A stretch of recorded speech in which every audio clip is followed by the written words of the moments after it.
Hi, I'm Brad Allen.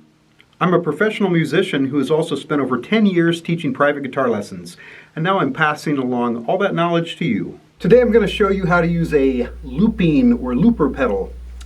Quick reminder, if you're enjoying these videos, please subscribe. I'm adding new videos all the time and I don't want you to miss any.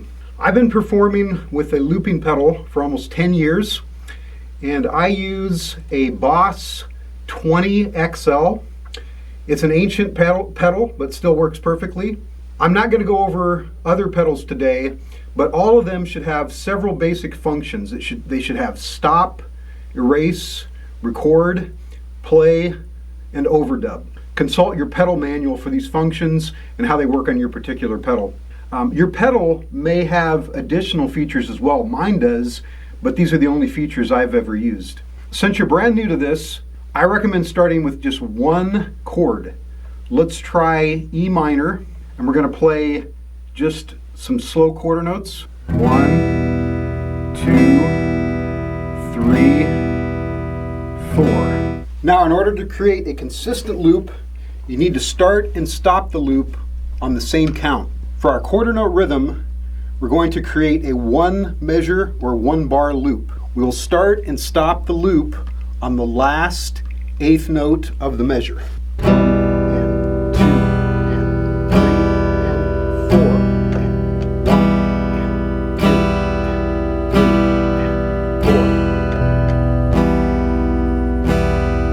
and 2, and 4. So basically you count the eighth notes out loud and start recording by hitting the record button on the last eighth note, then hit the play or record button depending on your particular model of pedal, again at the end of the next measure. If you keep steady time, you should now hear a pedal looping consistently over and over.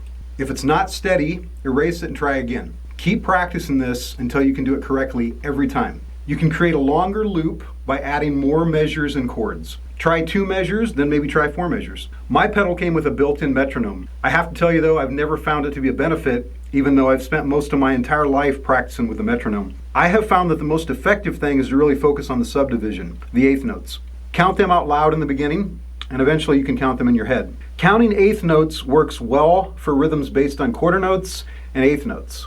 Other subdivisions work well with other types of rhythms. If your rhythm is based on 16th notes, maybe something funky, then start and stop your loop on the last 16th note of the measure. So you'll count 1 E and 2 E and 3 E and 4 E and you'll start it and stop the loop on the of 4. For triplet rhythms, count triplets. 1 pollet, 2 pollet, 3 pollet, 4 pollet. And again, start the loop on the last triplet in the measure. If it's a shuffle type rhythm, same thing. 1, 2, 3, 4.